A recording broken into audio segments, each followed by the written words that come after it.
good news is your dates are here. What's the bad news? They're dead. Oh, you're so cool, Brewster!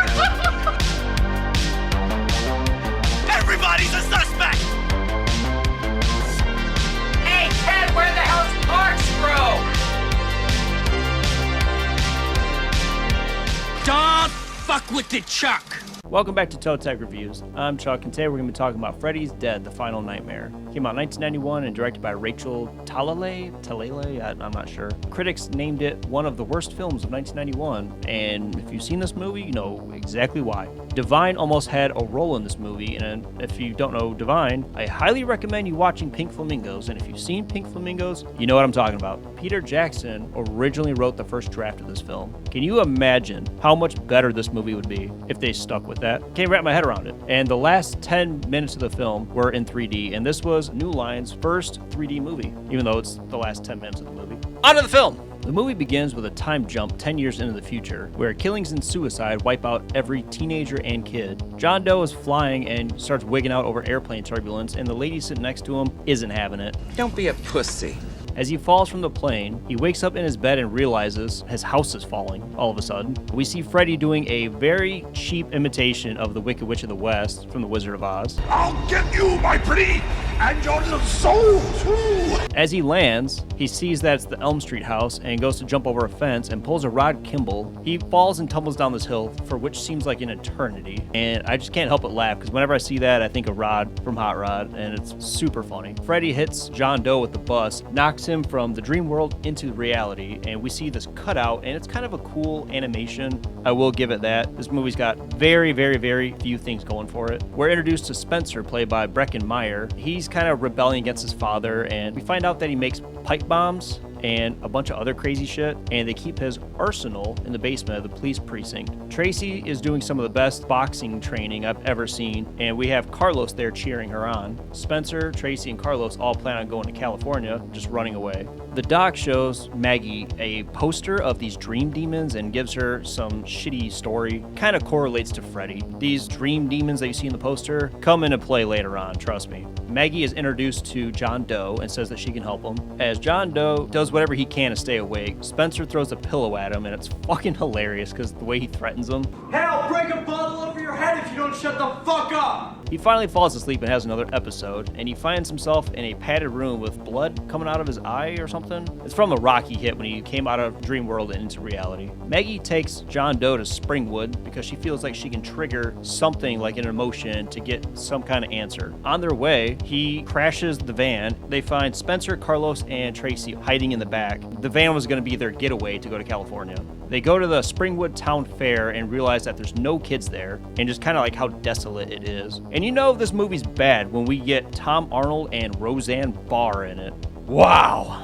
The Cali clique keep driving in circles. It's kind of like a dream loop. It pisses all of them off. Rightfully so. It's gotta be fucking frustrating, just doing a big circle. Maggie and John Doe walk through the town, and you see kind of snippets from the nursery rhyme. A chalk drawing of Freddy with the 1-2. As they go through the town, you see 3-4 written on like a mailbox. I like that little homage. This movie still sucks. They find an abandoned house and break in just to kind of get some rest. It turns out it's the Elm Street house. Dun dun dun! Carlos falls asleep. Since he has a hearing aid, Freddy shoves a really long Q-tip through one ear and out the other. And if that didn't kill him, I don't know what the fuck would. Freddy is actually kind of toying around with him since he's deaf, he can't hear. And you see him jumping around and dancing, and he points to the camera, literally breaking the fourth wall, and shushes everyone. But here we get the VHS rewind moment. Yeah, this movie actually has one. It's when Freddy takes the chalkboard and drags his knives across it. I can just hear it, and I cringe every time I watch it. Carlos's ears start bulging and shit, and his head explodes. It's fucking sweet.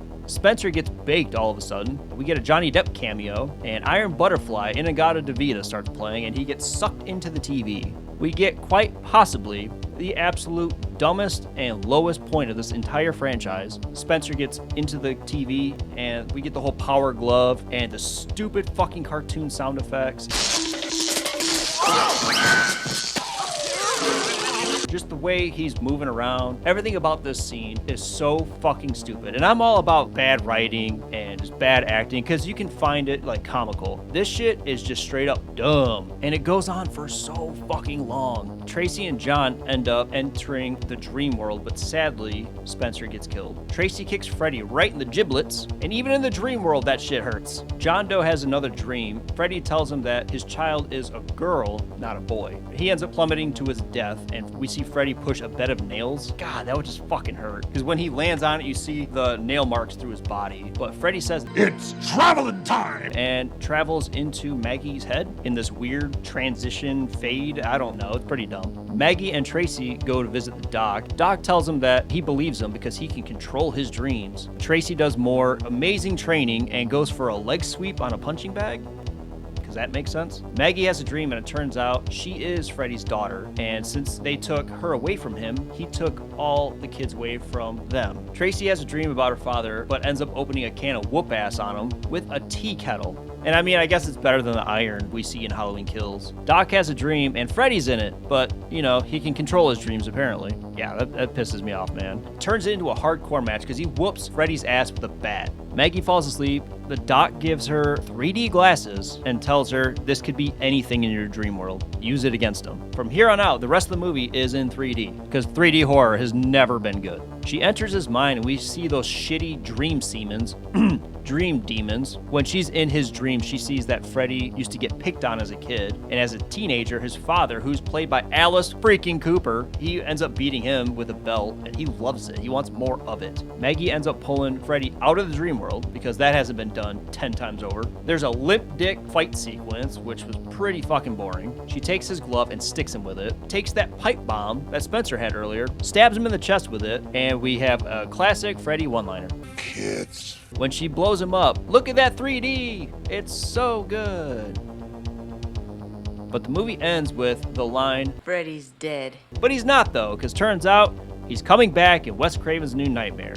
Yay! This has been an absolute shit show trying to get through this. I hate this movie. There's nothing good about this movie. The only thing good about this movie is the end credits because the movie's over. The 90s wasn't really a good time for, like, Friday the 13th, we had Jason Goes to Hell. Look how great that was. This one is probably one of the worst things I've ever seen. In Halloween 6, The Curse of Michael Myers, look how shitty that was. It just wasn't a good time for slashers. Sorry, I really fucking hate this movie. As always, I'm Chuck.